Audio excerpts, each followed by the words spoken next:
Good morning, children. Today we will do chapter 3, The Elephants and the Moon. So before we start the chapter, let me show you the story based on it. And the moon.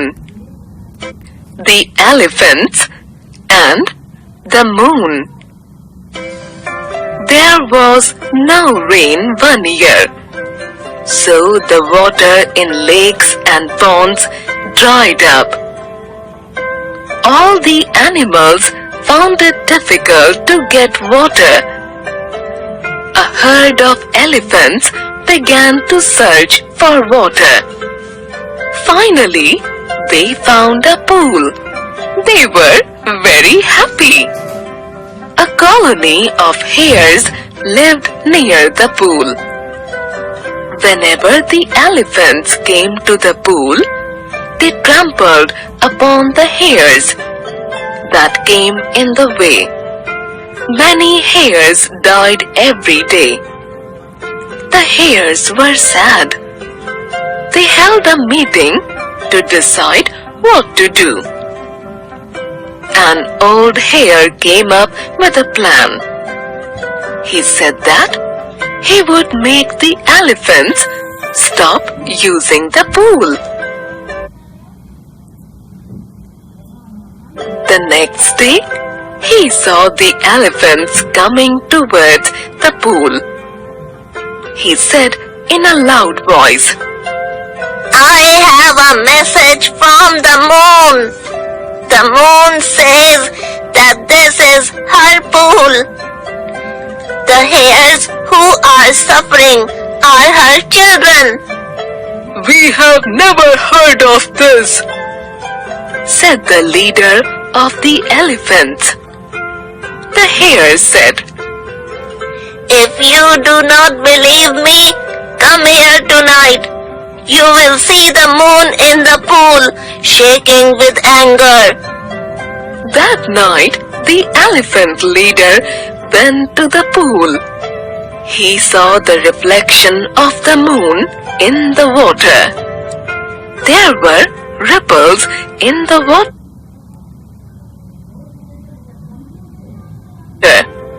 So, the moon seemed to be shaking. The elephant was scared. He promised the hare that they would not come to the pool anymore. The hares were safe after that.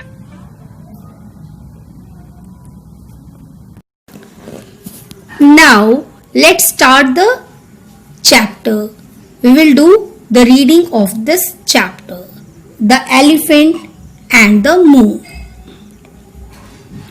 There was no water one year, so the water in lakes and ponds dried up. All the animals found it difficult to get water. इसका मतलब ये हुआ कि एक साल बारिश नहीं हुई, और बारिश नहीं हुई तो उससे क्या हुआ, लेक्स और पॉन्ड्स वो सूख गए, ड्राइड हो गए. ऑल द एनिमल्स, जितने भी एनिमल्स थे उनको पानी के लिए मुश्किल होने लगी, क्योंकि जब लेक्स और पॉन्ड सूख जाएंगे तो फिर उन्हें पानी कहाँ से मिलेगा. वो तो पानी कहाँ से यूज करते हैं, from lakes and ponds. A herd of elephants began to search for water. Finally, they found a pool. They were very happy. तो पानी नहीं मिलने की वजह से क्या हुआ, सभी एनिमल्स परेशान हो गए थे. And same thing happened with the elephants also. So they were searching for the water, कि कहीं उन्हें पानी मिल जाए. फाइनली उन्हें क्या मिला, एक पूल मिला. And they were very happy that they got water. A colony of hares lived near the pool. Whenever the elephants came to the pool, they trampled upon the hares that came in the way. Many hares died every day. तो जो वो pool था जिसको elephants ने खोजा था, उसके पास एक हेयर्स की कॉलोनी रहती थी, ठीक है, बहुत सारे हेयर्स मिलकर ग्रुप में वहां पे रहते थे। और जब भी एलिफेंट्स आते हैं थे क्या करते थे, they use to trample upon the hares, यानी उनको कुचल देते थे। You know that elephant is a big animal, ठीक है, तो बिग एंड ह्यूज एनिमल, तो क्या करते थे, और हेयर्स कैसे होते हैं, स्मॉल इन साइज, तो उनको वो ध्यान नहीं देते थे, अपनी मस्ती में जाते थे और उनके बरोज के ऊपर पैर रख देते रहेंगे और उन्हें कुचल देते थे, जिससे उनकी डेथ हो जाती थी। तो many hares died every day due to the elephant because they used to trample them. The hares were very sad. The hares were sad. They held a meeting to decide what to do. An old hare came up with a plan. He said that he would make the elephants stop using the pool. तो all the hares were very sad and worried कि अब क्या करें, भाई बहुत सारे उनके friends की डेथ हो गई, क्योंकि एलिफेंट्स को तो वो कुछ कह नहीं पाते थे डर के मारे। तो उन्होंने एक मीटिंग की that we should find out some way to get rid of this problem, कैसे इस प्रॉब्लम से निकला जाए।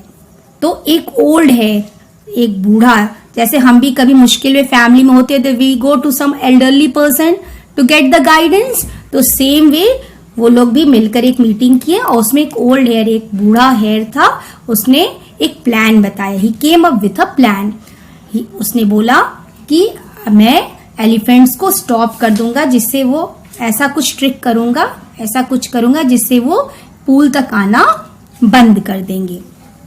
The next day he saw the elephants coming towards the pool. He said in a loud voice, I have a message from the moon. The moon says that this is her pool. The hares who are suffering are her children. तो next day जब elephants pool की तरफ आ रहे थे, रोज आते थे, तो उस नेक्स्ट डे फिर दोबारा आए, तो उसने लाउड वॉइस में बोला कि I have a message from the moon, मतलब मून की तरफ से मुझे मैसेज है जो मैं आप लोग को बताना चाहता हूँ। मून ने कहा है कि ये पूल उनका है और ये हेयर्स जो है उनके बच्चे हैं और आपकी वजह से क्या कर रहे हैं, सफर कर रहे हैं, परेशान हो रहे हैं, क्योंकि आप लोग आते हो तो इनको कुचल देते हो और इनकी डेथ हो जाती है, ठीक है। We have never heard of this, said the leader of the elephants. The hare said, if you do not believe me, come here tonight. You will see the moon in the pool shaking with anger.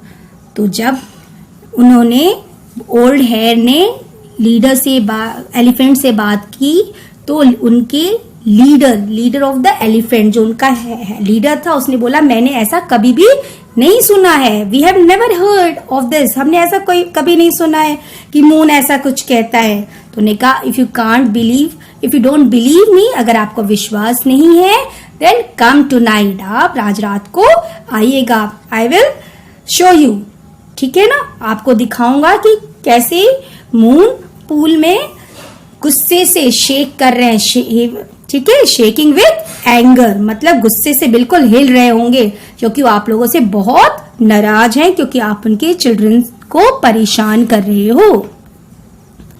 That night the elephant leader went to the pool. He saw the reflection in the water. There were ripples in the water, so the moon seemed to be shaking.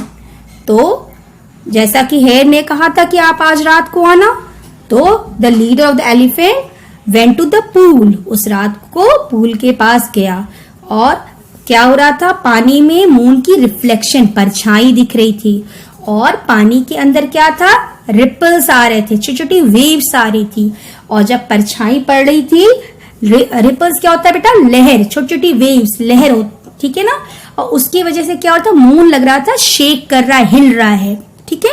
जब पानी हिलेगा तो उसमें परछाई भी हिलेगी, तो फिर elephant ये देखकर क्या हुआ, एलिफेंट डर गए, द एलिफेंट वाज स्केर्ड मतलब डर जाना, घबरा गए। He promised the hare that they would not come to the pool anymore. The hares were safe after that. यानी उसके आज उस हेयर की चालाकी की वजह से, इंटेलिजेंस की वजह से उन्हें इस प्रॉब्लम से मुश्किल से वो निकल जाते हैं. और वो और क्या होता है, एलिफेंट डर जाते हैं कि गॉड मून एंग्री हो जा रहे हैं. उन्होंने प्रॉमिस किया कि they will not come again near the pool, और उन्हें वो वापस नहीं आते हैं. Now the hairs were very happy. So the moral of the story is that use your intelligence at the right time. कोई भी मुश्किल बड़ी नहीं होती है, सिर्फ आपको उसका हल, उसका सोल्यूशन अपना दिमाग से खोजना होता है और सही समय पे सही इंटेलिजेंस, सही चीज सोचनी होती है. So use your intelligence at the right time. This is the moral of the story. Hope you have understood the story. Now the question answers and other things related to this chapter you have to do in your notebook. So I have given you the PDF which contains new word meaning, fill in the blanks, question answers of this chapter. You have to write all these things in your English notebook. Hope you have enjoyed the story. Please read the chapter twice and complete your work. Thank you so much. Have a nice day.